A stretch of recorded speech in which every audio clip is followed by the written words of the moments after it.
First वाला question है कि आपको एक potential energy versus distance graph दे रखा है, पोजीशन ग्राफ दे रखा है। इस ग्राफ को एनालिसिस करना है, कंडीशन पता करने हैं और उस कंडीशन को फोर्स वर्सेस पोजीशन ग्राफ में फाइंड करना है।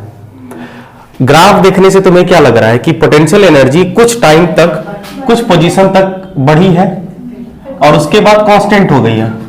पोटेंशियल एनर्जी कुछ टाइम तक बढ़ी है, इसका यह मतलब हुआ कि उस टाइम तक फोर्स लग रहा होगा। उसके बाद पोटेंशियल एनर्जी कांस्टेंट हो गई, इसका यह मतलब हुआ कि फोर्स लगना एब्सेंट, फोर्स लगना बंद हुआ, change in potential energy zero हो गई। तो स्लोप दिख रहा है ना, जीरो है। यहां पे स्लोप कैसा है? पॉजिटिव। इसका मतलब पोटेंशियल एनर्जी बढ़ रही है, स्लोप पॉजिटिव है। उसके बाद स्लोप कांस्टेंट हुआ, मतलब F0 हो गया। आई बात समझ में? अब सब में ढूंढते हैं। यहां पे एक चीज आपको समझ में पता चली कि अगर इसका ये देखें तो कुछ पार्ट तक दो चीजें आपको पता चलती है कि फर्स्ट पार्ट में आपको पोटेंशियल एनर्जी पॉजिटिव दिख रही है और सेकेंड पार्ट में अगर हम बात करें तो पोटेंशियल एनर्जी कांस्टेंट हो जाती है। आप ये बताइए पॉजिटिव पोटेंशियल एनर्जी कब लगती है? जब फोर्स लग रहा होता है, नहीं एक्ट कर रहा होता है। भाई पॉजिटिव पोटेंशियल एनर्जी आई है माइनस du बाय dx का वैल्यू इस रीजन में ग्रेटर देन जीरो आया है, पॉजिटिव आ रही है। ग्रेटर देन जीरो इसका मतलब ये हुआ कि फोर्स का नेचर पॉजिटिव की नेगेटिव, कौन बताएगा? अल्लाह। फोर्स, भाई फोर्स का नेचर नेगेटिव होगा। आपको याद होगा अगर ये वैल्यू ग्रेटर देन जीरो या ये वैल्यू अगर पॉजिटिव हो जाएगी, ये वैल्यू अगर पॉजिटिव हो जाएगी तो ये प्लस इंटू समथिंग मीन्स ये क्या होता है? अरे भाई ये वाला जो वैल्यू होता है वो नेगेटिव ऑफ इसका होता है ना, नेगेटिव ऑफ इसका होता है f के बराबर, तो इसमें पॉजिटिव इंटू नेगेटिव, तो फोर्स का नेचर क्या हो जाएगा? ऑलरेडी नेगेटिव हो जाएगी। क्लियर है? बहुत सुंदर। तो ये फर्स्ट पार्ट हो गया। इसमें अब सेकंड पार्ट में भाई फोर्स तो तुम्हारा जीरो हो गया, नहीं फर्स्ट पार्ट में, ये फर्स्ट पार्ट में रहा, सेकंड पार्ट में तुम्हारा फोर्स हो गया जीरो, नेट फोर्स जीरो। ढूंढे पहले ग्राफ में क्या हो रहा है? पहले ग्राफ में फोर्स कांस्टेंट एक्ट हो रहा है, उसके बाद suddenly force becomes zero. Force become zero ये तो सही है, लेकिन फोर्स अगर कांस्टेंट होगा, कांस्टेंट फोर्स एक्ट हो रहा है, तो क्या लगता है तुम्हें पोटेंशियल एनर्जी एक्ट करेगी कि नहीं करेगी? नहीं फोर्स, सॉरी सडनली जीरो नहीं हुआ ना, फोर्स लग रहा है कांस्टेंट, बढ़िया है, पोटेंशियल एनर्जी बन रही है, बढ़िया। नेगेटिव रीजन में होगा, ये भी क्लियर हो रहा है। लेकिन इसके बाद फोर्स का तुरंत जीरो हो जाना चाहिए था, लेकिन फोर्स धीरे धीरे जीरो हुआ, यानी कि ये ग्राफ कर्व टाइप में होना चाहिए था इसके अकॉर्डिंग, नहीं ना है। इसका मतलब इसके बाद फोर्स सडनली जीरो होना चाहिए। अब देखिए यहाँ पे फोर्स धीरे धीरे कम हो रहा है, इसका ये मतलब हुआ कि इसका ग्राफ जो होगा वो ऐसा यहां तक जाएगा, हाँ है ना। ये भी खत्म कर, इस ग्राफ को जरा देखिए तो, नहीं मतलब अगर इस ग्राफ को हम देखें, ये ऐसा था ना, सॉरी, इस ग्राफ को देखें, फोर्स कांस्टेंट मतलब पहला वाला कंडीशन सेटिस्फाइड, सडनली जीरो हुआ है, यहां के बाद हल्का सा भी स्लोप नहीं बना रहा है, मतलब एकदम सडन जीरो हुआ है। सडन जीरो हुआ है मतलब पोटेंशियल एनर्जी उसके बाद खटाक सा कांस्टेंट हो गई। क्या लगता है? देखो हो ये भी सकता था, लेकिन ये फोर्स का नेचर पॉजिटिव है यहाँ पे बाबू, और यहाँ पे फोर्स का नेचर नेगेटिव चाहिए था हमें, तो हो ये भी सकता था क्योंकि फोर्स लग रहा है सडनली जीरो हुआ और यहाँ पे फोर्स लग रहा है नेगेटिव में सडनली जीरो हुआ। तो आपके हिसाब से ऑप्शन कितना होना चाहिए? क्या लगता है इसमें? सही है? हाँ सही है। आइए ये वाला सवाल, ये भी आसान उसी तरह से, potential option proportional to x, इसको देख लेते हैं, डिफरेंशिएट करेंगे, अपने आप पता चल जाएगा। भाई पोटेंशियल एनर्जी दे रखी है a minus b x square, हमसे ये पूछा गया कि magnitude of force proportional to इतना, तो हम लोग प्रोपोर्शनल टू इतना, magnitude of force acting on the particle. एक काम करते हैं हम लोग, आपको पता है कि F इक्वल टू होता है sir minus du by d x, yes और नो, अपने आप पता चल जाएगा। du बाई डी एक्स करोगे, फोर्स का किसका प्रोपोर्शनल है, तो du बाई डी एक्स जब करेंगे तो d किसका, a minus b x square by d x. आप ही बताइए a के रिस्पेक्ट में, a का डिफरेंशिएशन x के रिस्पेक्ट में जीरो, बोलो ए का डिफरेंशिएशन एक्स के रिस्पेक्ट में 0 हो गया, तो बचा क्या, बोलो minus of minus b x square, तो 2x टाइम्स ऑफ बी बचेगा ओनली, कुल मिला के बचा आपका 2xb या 2bx किसके, फोर्स के बराबर। आप ही बताइए 2 और b कांस्टेंट है तो f प्रोपोर्शनल टू किसके हुआ, नहीं हुआ, दोबारा समझाए, सीधी सी बात है, आपको पता है ना f equal to d u by d x, negative of d u by d x, तो हम लोग क्या कर लिए, d u by d x कर लिए, डिफरेंशिएट कर लिए, से कांस्टेंट का डिफरेंशिएशन 0 होता है और b तो कांस्टेंट है, मल्टीप्लाइड में एक्स स्क्वायर का 2bx हो जाएगा, 2bx हो गया माइनस माइनस प्लस होके, तो यहां पे 2 और कांस्टेंट b भी कांस्टेंट, तो x प्रोपोर्शनल हो गया आपके, ऑप्शन कौन सा हो जाएगा, प्रोपोर्शनल टू x। क्लियर है। अगला सवाल,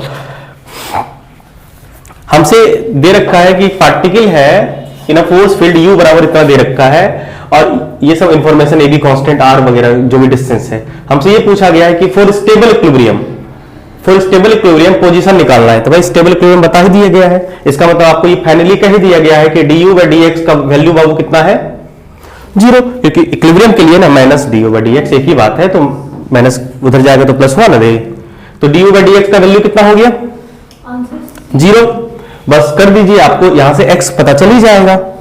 नहीं, अगर इसको आप डिफरेंशिएट करिएगा, किसको करना है, हाँ, आपके पास u कितना है सर, ये इंफॉर्मेशन कहां से पता चली, इक्विलिब्रियम वर्ड से, आपके पास u कितना है, u इक्वल टू, इसको लिख सकते हैं a to the power r minus 1 बाबू, r माइनस 2 लिख सकते हैं, और minus b to the power r minus 1, ध्यान से देखेंगे बस। अब इसको डिफरेंशिएट करना है, d u by d r करना है, डी एक्स, हाँ चलो आर करना है, तो इसका करेंगे d a r to the power minus 2 minus b r to the power minus 1 with respect to r, तो सॉल्व होके ए तो कांस्टेंट है, माइनस 2 हो जाएगा, बाहर आएगा, और ए आर पे पावर माइनस 3 हो जाएगा, हाँ है ना, एनएक्स एन माइनस 1, और ये माइनस फिर से ये माइनस 1 हो जाएगा और b r to the power minus 2 हो जाएगा, हाँ या ना, हो गया, वेरी गुड। इसको जब आप सॉल्व करिएगा तो ये लिख सकते हैं कि minus 2a bye r3 minus plus हो जाएगा और b बाय r का square overall equal to 0, d u by d x equal to 0। समझ पा रहे हैं सर। अब इसी को आपको करना है सॉल्व, इसको उधर ले जाते हैं तो b r square equal to 2a r cube, square से क्यूब कैंसिल, आर चाहिए आपको, तो आर इक्वल टू कितना हो गया 2a by b, r equal to 2a by b, क्या सही है 2a by B, option C.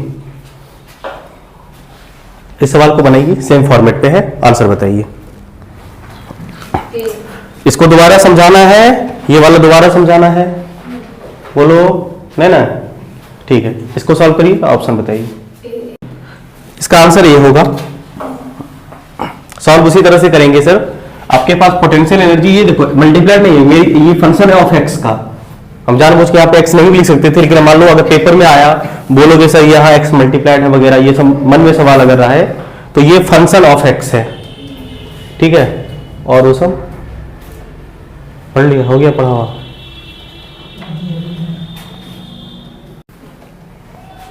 Potential energy आपके पास है किस फॉर्म में सर, x का फंक्शन है जो कि a by x to the power 12 है और minus b x to the power 6 है।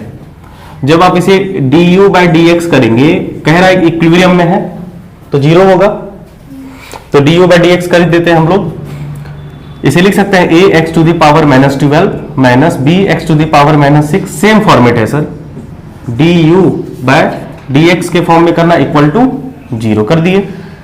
अब बताइए minus 12 x to the power minus 13 हो जाएगा टाइम्स ऑफ ए, बोलो कोई दिक्कत, ये करने आता है ना, x अगर देखो हम बार बार बता रहे हैं कि अगर x to the power n हो और इसे अगर डिफरेंशिएट करना हो तो ये हो जाता है nx n माइनस 1, ठीक है, समझ पाए बात को, तो यही हुआ है, यहाँ पे n का वैल्यू कितना है माइनस 12, n माइनस 1 मतलब 13 minus b of x to the power minus 6 बाहर होगा, x to the power minus 7 हो जाएगा, कोई दिक्कत, अगर नहीं तो ये हो गया आपका इक्वल टू 0। इसको आप सॉल्व करेंगे तो ये हो जाएगा आपका -12a to the power x to the power 13, और यहां पे माइनस ऑफ माइनस प्लस हो जाएगा, और 6b to the power 7 equal to 0। ठीक है, हाँ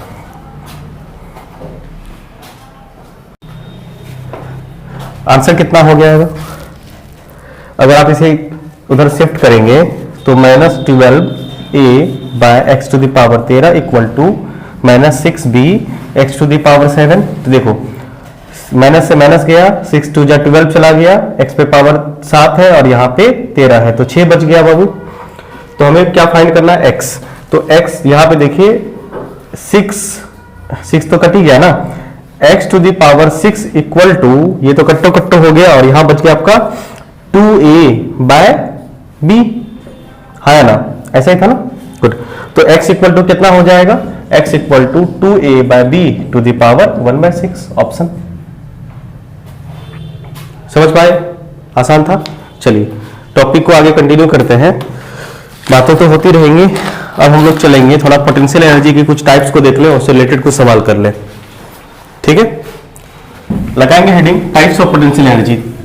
मेनली हमें 2 पोटेंशियल एनर्जी पे काम करना है, तीसरा पोटेंशियल एनर्जी बस हम एज अ डिफिनेशन हम लोग सीख लेंगे, ताकि अगर एग्जाम में सवाल पोटेंशियल ये तीसरे थर्ड टाइप से भी आए तो आप स्किप ना करें। लगाएंगे टाइप्स ऑफ पोटेंशियल एनर्जी, जिसमें से पहला हो जाएगा आपका इलास्टिक पोटेंशियल एनर्जी,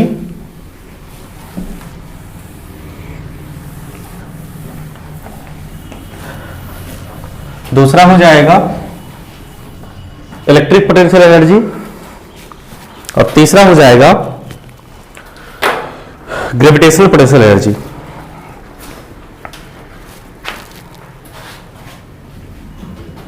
ठीक है, 3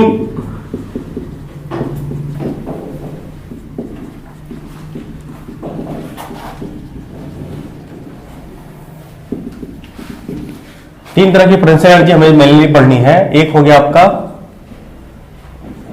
इलास्टिक पोटेंशियल एनर्जी, दूसरा हो गया आपका इलेक्ट्रिक पोटेंशियल एनर्जी, और तीसरा हो गया आपका ग्रेविटेशनल पोटेंशियल एनर्जी। अगर आप जरा ध्यान से देखो, इलास्टिक एक तरह से स्प्रिंग फोर्स से रिलेटेड है, स्प्रिंग से रिलेटेड है, या स्प्रिंग जैसे नेचर जो कैरी कर रहे हैं उससे रिलेटेड है। क्या कंजर्वेटिव फोर्स होता है स्प्रिंग फोर्स? हाँ। Electric potential energy, electric force conservative था, gravitational force potential energy only defined for conservative force. अरे पोटेंशियल एनर्जी सिर्फ और सिर्फ कंजर्वेटिव फोर्स के लिए डिफाइन है, पहले भी बताए थे। उसी बेसिस पे 3 इसके टाइप्स पर है, नहीं जो मेनली हमें पढ़ना है, डिटेल्स में ये पढ़ना है आपको, ये भी डिटेल्स में पढ़ना है, ये क्लास 11 में डिटेल्स में पढ़ना है, अलग से टॉपिक होगा इसका ग्रेविटेशन में, और ये हम लोग क्लास 12 में पढ़ेंगे। इसको डिस्कस कर लेते हैं बढ़िया से, थोड़ा इसके ग्राफ आप बढ़िया से कर लेंगे। ठीक है, क्योंकि स्प्रिंग आपको मेनली स्प्रिंग से रिलेटेड, इलास्टिक नेचर से रिलेटेड आपको इलास्टिसिटी में पढ़नी है, लेकिन स्प्रिंग से रिलेटेड जो पोटेंशियल एनर्जी वगैरह स्टोर होता है वो सब आपको अभी ये पढ़ना है। कुछ पार्ट स्प्रिंग के कुछ पार्ट हमने कर रखे हैं एनएलएम में, और कुछ पार्ट यहां पे कर दे रहे हैं बचा हुआ। ठीक है, कुछ हो सकता है कोलिजन में हो जाए, थोड़ा पार्ट। ठीक है, चलिए इलास्टिक पोटेंशियल एनर्जी को डिस्कस करते हैं। लगाएंगे हेडिंग इलास्टिक पोटेंशियल एनर्जी।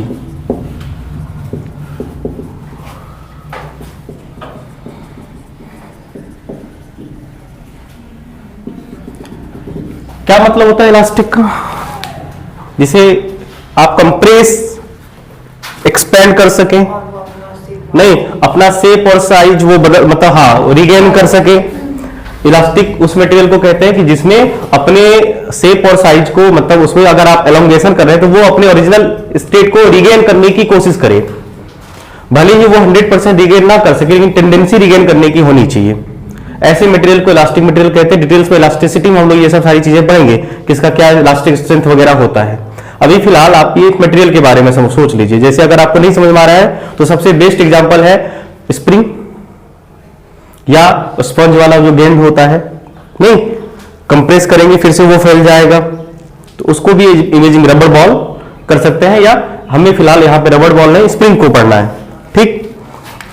तो अब इलास्टिक पोटेंशियल एनर्जी किसी भी इलास्टिक मटेरियल में जो उसके साइज में शेप में जो डिफॉर्मेशन होता है, और उस डिफॉर्मेशन को करने के लिए आपको जो वर्क करना पड़ता है तो वो वर्क डन उस सब्सटेंस में, उस मटेरियल में पोटेंशियल एनर्जी के फॉर्म में स्टोर हो जाती है, और ये एनर्जी इलास्टिक पोटेंशियल एनर्जी के नाम से जानी जाती है।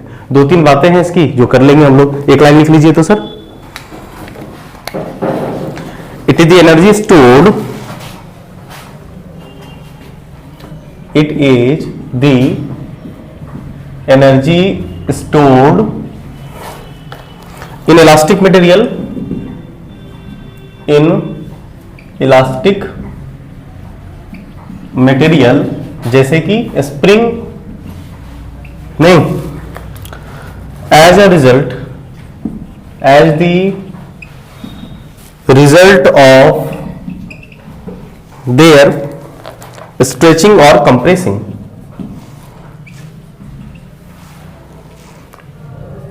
स्ट्रेचिंग और कंप्रेसिंग। स्ट्रेच और कंप्रेस करने में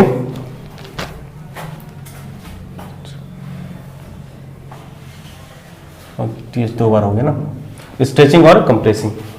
जब आप किसी इलास्टिक मटेरियल को स्ट्रेच या कंप्रेस करते हैं तो जो एनर्जी उसमें स्टोर होती है, और वो एनर्जी कौन उसमें स्टोर करवाता है, आपने जो वर्क करा है, ये कहलाती है इलास्टिक पोटेंशियल एनर्जी, ठीक है। जैसे देखो, ये मान लीजिए हमारे पास एक स्प्रिंग है,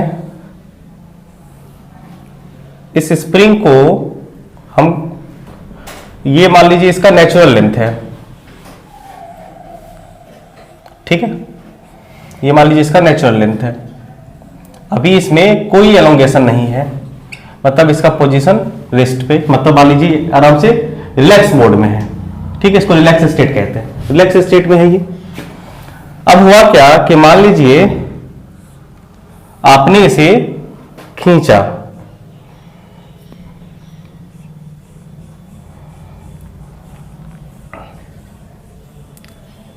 इससे इसमें एलोंगेशन आएगा कुछ, तो ये रहा इसका एलोंगेशन, मान लीजिए जो भी इस डायरेक्शन में इसका एलोंगेशन हुआ है, इसका मतलब आप यहां पे x को पॉजिटिव कह सकते हैं। पॉजिटिव x का मतलब हो गया एलोंगेशन, ठीक है। इस पे फोर्स किधर लगा है, इस डायरेक्शन में एक्सटर्नल। तो हमने आपको पहले भी बताया था कि एक्सटर्नल फोर्स की डायरेक्शन, बताओ स्प्रिंग क्या चाहेगा, अगर ये एक्सटर्नल लगाना छोड़ दोगे, स्प्रिंग क्या चाहेगा कि खुद को न्यूट्रल लेंथ में लेते आए, इनिशियल लेंथ में लेते आए। उसके लिए इसके क्या करना पड़ेगा, इसके पीछे की तरफ इसे फोर्स लगाना पड़ेगा कि यस और नो। स्प्रिंग फोर्स का डायरेक्शन हमेशा खुद को रिगेन करने की टेंडेंसी की तरफ होती है, हाँ या ना। क्लियर, एक्सटर्नल ये हो गया। अगर इसी को आप कंप्रेस कर दें, इसी स्प्रिंग को अगर आप कंप्रेस कर दें, तो इस केस में आपको एक्सटर्नल फोर्स इसके अपोजिट डायरेक्शन लगाना पड़ेगा। दिख रहा है कुछ नहीं? मान लीजिए कंप्रेशन जो हुआ है ये इसका नेचुरल लेंथ है, नेचुरल लेंथ से कितना कंप्रेस हुआ है, अच्छा ये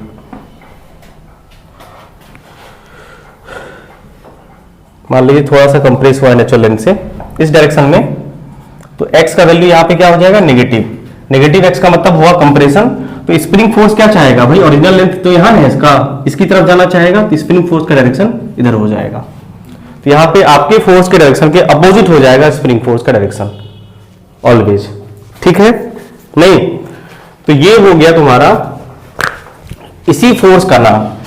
स्प्रिंग क्या करता है, जब आप उसमें ये डिफॉर्मेशन करते हैं तो स्प्रिंग अपने इनिशियल लेंथ को की तरफ एक मतलब खुद से रिगेन करने के लिए, इनिशियल लेंथ को रिगेन करने के लिए एक फोर्स एक्सर्ट करता है नहीं, और उसी फोर्स का नाम क्या है, रिस्टोरिंग फोर्स। स्प्रिंग कांस्टेंट अलग है, रिस्टोरिंग फोर्स इस फोर्स का नेचर क्या होगा, खुद को रिस्टोर करना ना इनिशियल लेंथ में आने के लिए। इस फोर्स का नाम इसीलिए क्या हो जाता है, रिस्टोरिंग फोर्स। अगर आप चाहें तो लिख सकते हैं रिस्टोरिंग फोर्स, रिस्टोरिंग फोर्स। इसे आप स्प्रिंग फोर्स के नाम से भी जान सकते हैं। होता क्या है कि when a spring is stretched और compressed from its normal position, नहीं, by a small distance,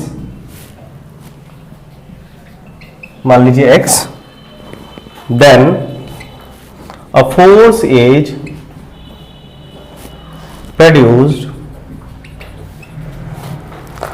in the spring to bring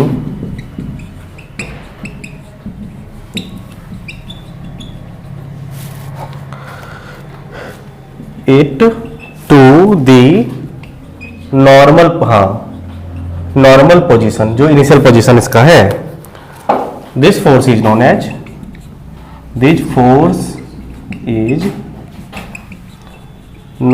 as restoring force, restoring force. ठीक है, और इस रिस्टोरिंग फोर्स के बारे में हुक साहब ने कह रखा है, जो आपको हुक्स लॉ में पढ़ना है डिटेल्स में, इलास्टिसिटी में।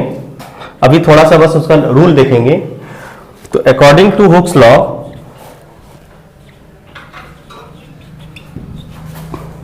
क्या कहते हैं हुक साहब? हुक साहब कहते हैं कि ये जो रिस्टोरिंग फोर्स है, नहीं, this restoring force is proportional to the displacement x and its direction is always, नहीं, opposite to the displacement।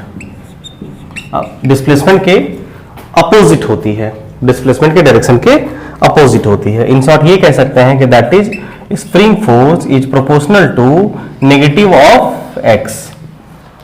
और यही प्रोपोर्शनलिटी साइन जब हटती है तो बदले में एक कांस्टेंट आता है जिसका नाम होता है स्प्रिंग कांस्टेंट, नहीं, माइनस ऑफ के एक्स, जहां पे वेयर के is called spring constant, spring constant इसे कहते हैं।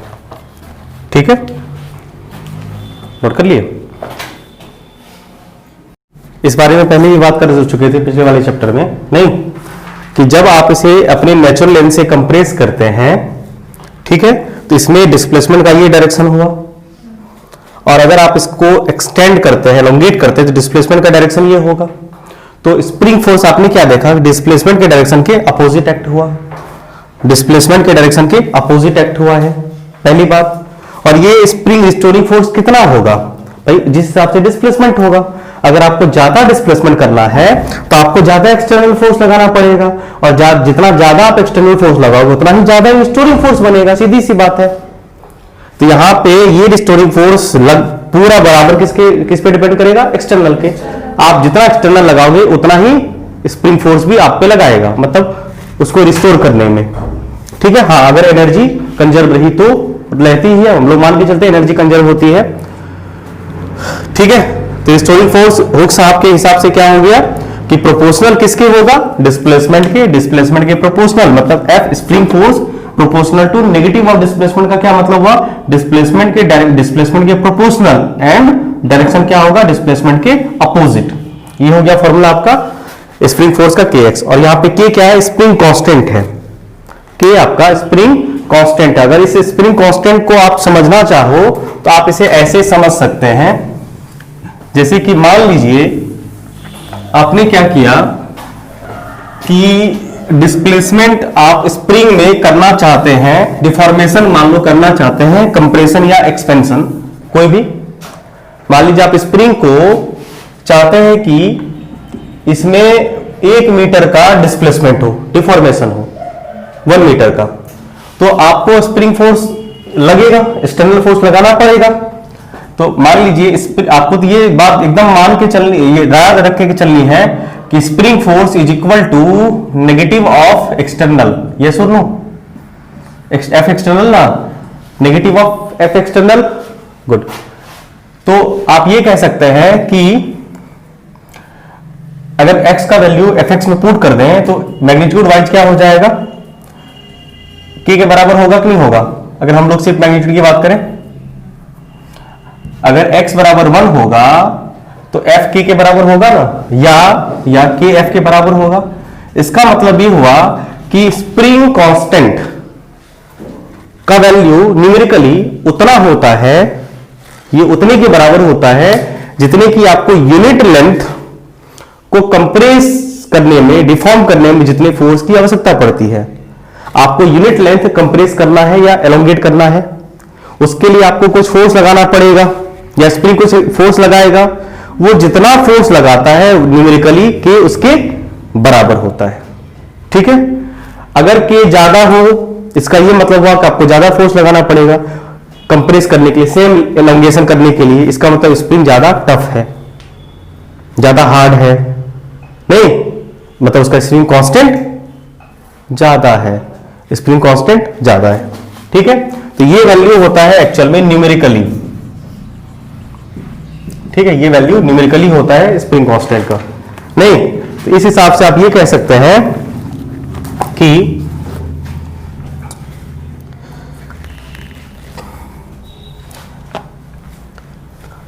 Spring constant, hence spring constant is numerically equal to the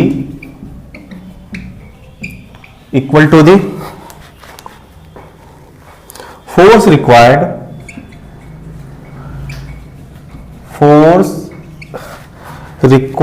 to produce unit displacement. और ये डिस्प्लेसमेंट कंप्रेशन या एक्सपेंशन के फॉर्म में भी हो सकता है, नहीं कंप्रेशन या एक्सपेंशन के फॉर्म में हो सकता है इन दी स्प्रिंग, नहीं है कि नहीं। हाँ, अगर ज्यादा फोर्स लगाना हो, ज्यादा रिस्टोरिंग फोर्स आ रहा हो तो उसका के भी ज्यादा ही होगा। मतलब if required force is more than spring is said to be more stiff.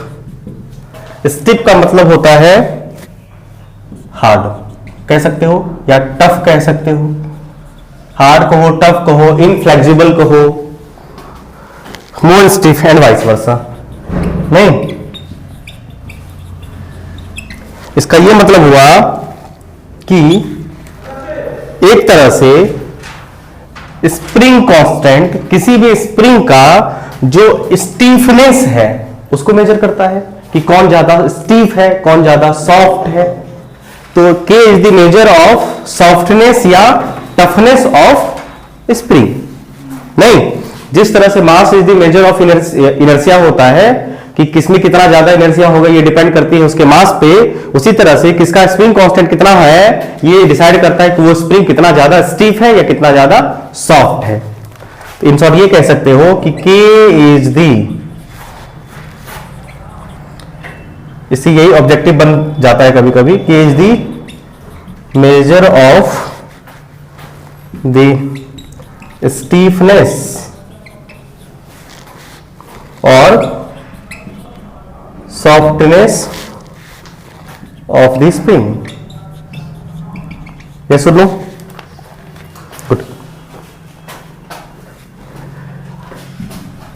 कभी कभी हमें स्प्रिंग कांस्टेंट निकालने को कहा जाएगा, आराम से इस रिलेशन से आप स्प्रिंग कांस्टेंट भी निकाल सकते हैं।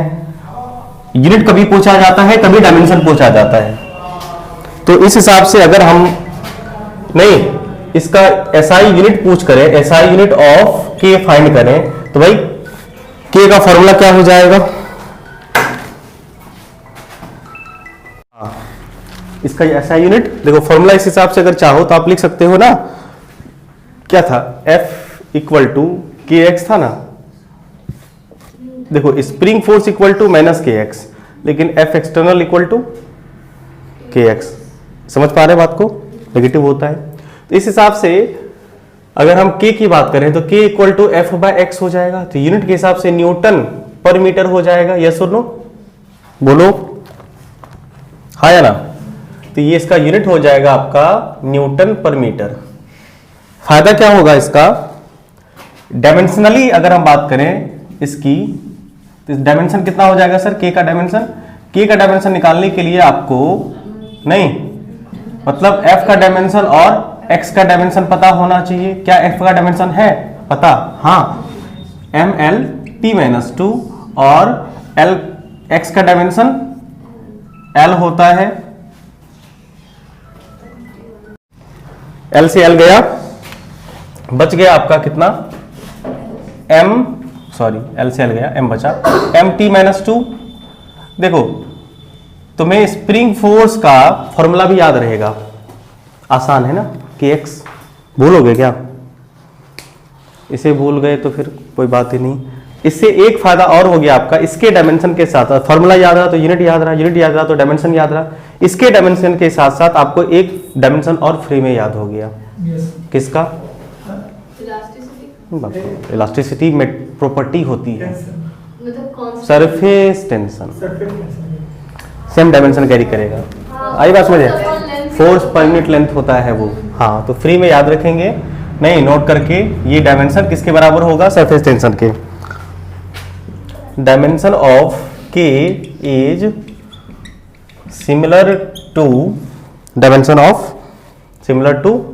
Of surface tension, similar to surface tension. ठीक है, ये फोर्स पर यूनिट लेंथ होता है सरफेस टेंशन। क्लियर है?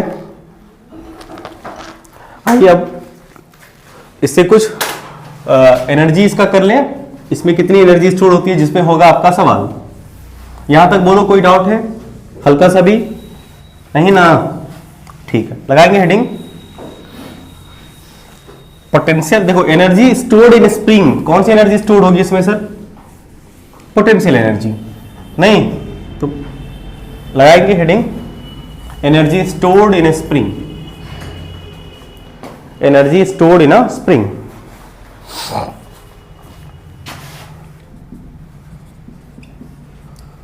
Energy stored in spring. इस फॉर्म में इन जनरल होने वाला है, पोटेंशियल के फॉर्म में। मान लीजिए आपको पता है कि जो रिस्टोरिंग फोर्स होता है वो नेगेटिव ऑफ kx होना चाहिए, और स्प्रिंग फोर्स, रिस्टोरिंग फोर्स, वो नेगेटिव ऑफ एक्सटर्नल के होता है। हाँ या ना? तो क्या हम ये कह सकते हैं कि F एक्सटर्नल जो होगा वो kx के बराबर होगा? यस और नो? भाई एक ही बात है ना? हाँ या ना? बहुत सुंदर। और यही F एक्सटर्नल वर्क डन करेगा, और यही वर्क डन स्टोर हो जाएगी किस फॉर्म में? पोटेंशियल एनर्जी के फॉर्म में इन दिस स्प्रिंग। समझ पाए? तो मान लेते हैं कि हमने क्या किया, dx का डिस्प्लेसमेंट किया, और इस डिस्प्लेसमेंट को करने में कुछ वर्क करना पड़ा होगा, dw, जो कि बराबर होगा F external times of dot dx। Yes और नो? बोलिए। या हम ये कह सकते हैं कि F external dx cos 0 degree. बोलोगे कैसे? स्प्रिंग में देखा आपने, फोर्स लगा है, डिस्प्लेसमेंट उसी के डायरेक्शन में हुआ है। एक्सटर्नल फोर्स के डायरेक्शन में डिस्प्लेसमेंट होता है, स्प्रिंग फोर्स के नहीं। कंप्रेस करते हो, फोर्स का डायरेक्शन और डिस्प्लेसमेंट का डायरेक्शन सेम। एलोंगेट करते हैं, फोर्स का डायरेक्शन डिस्प्लेसमेंट का डायरेक्शन सेम, इसलिए एंगल कितना हो जाएगा 0। मींस हो गया F external times of dx। क्या हम यहाँ पे एफ एक्सटर्नल के बदले kx रखें सर? बोलिए। तो dw equal to kx dx चलेगा। हमें टोटल वर्कडन चाहिए, तो टोटल वर्कडन इक्वल टू क्या हो जाएगा सर? इसी वर्कडन का इंटीग्रेशन हो जाएगा ओवर दी के कांस्टेंट बाहर x dx। कहां से कहां तक? जहां से जहां तक, यानी कि इसके नेचुरल लेंथ से आप जहां तक करना चाहते हैं, जहां तक एलोंगेट करना चाहते हैं। जब आप इसको सॉल्व करेंगे तो k कांस्टेंट होगा और x dx का हो जाता है इंटीग्रेशन कितना sir? x square by 2। Limit put कर दीजिए 0 से x तक, ये हो जाएगा आपका k x square by 2। In short work done आ गया आपका half k x square. Yes और नो? बोलो, यहां तो कोई दिक्कत? बोलिए। और ये जो टोटल वर्क डन हुआ है, यही जो टोटल वर्क डन किसमें स्टोर हो जाएगी? ये वर्क डन कहां गया? पोटेंशियल एनर्जी के फॉर्म में स्प्रिंग में स्टोर हो गया। हाँ या ना? क्या लग रहा है? नहीं होना चाहिए, कहीं और गया है? बोलो। This work done is stored as the potential energy of the stretched spring। नहीं, मतलब ये हो गया आपका। और इस एनर्जी में एक्सपेंशन डिफॉर्मेशन की वजह से आई है ना एनर्जी, कौन सी? Elastic potential energy. इसे ही कह सकते हैं हम लोग elastic potential energy, U equal to half K X square. याद रखना बहुत आसान है, kinetic energy half M V square, उस फॉर्मेट में ये है हाफ के एक्स स्क्वायर। तो मतलब ये हो गया आपका हाफ के एक्स स्क्वायर। कह सकते हैं? बिल्कुल कह सकते हैं। आपको ये भी पता है, पहले समझ लो, पहले समझ लो, आपको ये भी पता है कि k का वैल्यू होता है f बाय एक्स। यस और नो? पुट करते हैं जरा, देखो तो u इक्वल टू हाफ का हाफ रहेगा, k की जगह पे f बाय एक्स पुट करिएगा तो ये हो जाएगा आपका कितना? X square. k की जगह पे एक x से एक x कट्टो कट्टो, तो आपके पास एक नया फॉर्मूला इसका हो गया कितना? f by 2। हाँ, कितना? Half F X, half F X. Yes और नो? बोलिए। या इसका दूसरा फॉर्म भी आप कह सकते हैं, आप ये कह सकते हैं कि x इक्वल टू क्या होता है सर? f बाय के। नहीं, f बाय के याद नहीं रखना है ये सब। तो पोटेंशियल एनर्जी को आप फिर से लिख सकते हैं, हाफ k का k रहेगा और x के बदले f स्क्वायर बाय के स्क्वायर। एक k से एक कट गया तो बचेगा कितना? f square by 2k। In short आपके तीन फॉर्मूले हो गए पोटेंशियल एनर्जी के। या तो आपको हाफ के एक्स स्क्वायर ही रखना है, लेकिन अगर आप समय बचाना चाहते हैं तो चाहे तो आप हाफ एफ एक्स भी यूज कर सकते हैं, या मतलब एफ स्क्वायर बाय 2k भी यूज कर सकते हैं। बोलिए, यहां तक कोई दिक्कत तो बोलो, नहीं तो छापिए, फिर आगे बात करेंगे। सवाल पे नोट करिए, समझ लीजिए। देखो, spring force minus k x के बराबर होगा और एक्सटर्नल जो होगा स्प्रिंग के अपोजिट होता है। सीधी सी बात है, नेगेटिव आप एक्सटर्नल में लगा देंगे तो स्प्रिंग के बराबर होगा। इसका ये मतलब हुआ कि स्प्रिंग का नेगेटिव मतलब एक्सटर्नल का पॉजिटिव, अपोजिट बराबर होगा। एक्सटर्नल फोर्स के एक्स के बराबर होगा। मान लेते हैं हम चाहते हैं इसे छोटा सा डिफॉर्म किए, छोटा सा डिस्प्लेसमेंट लाए डी है, तो उसके लिए हमें छोटू सा मॉडल करना पड़ा, force into displacement dot product. और जब जिधर एक्सटर्नल फोर्स लगता है डिस्प्लेसमेंट उसी डायरेक्शन में होती है, इसीलिए इनके बीच का एंगल कितना हो जाएगा सर? 0 डिग्री। तो कुल मिला के एफ डी एक्स हो जाएगा। अब इस एफ एक्सटर्नल के प्लेस पे हमने के एक्स पुट कर दिया, दिख रहा है के एक्स डी एक्स। अब हमें टोटल वर्क चाहिए, तो हम टोटल वर्क मतलब जितना न्यूट्रल से नेचुरल लेंथ से जितना लेंथ तक एलोंगेट करना चाहते हैं उसको हम लोग इंटीग्रेट कर देंगे। किसको? के एक्स डी एक्स को। के कांस्टेंट है, बाहर आ जाएगा और एक्स डी एक्स का इंटीग्रेशन एक्स बाय 2 होता है, x square by 2। Limit put कर देंगे एक्स के प्लेस पे एक्स स्क्वायर और फिर 0 to 0 होगा तो हो जाएगा आपका के एक्स स्क्वायर बाय 2। यही हो गया आपका work done, half K X square. और यही एनर्जी के फॉर्म में स्टोर हो जाएगी इस स्ट्रेस स्प्रिंग में, किस फॉर्म में, elastic potential energy half K X square.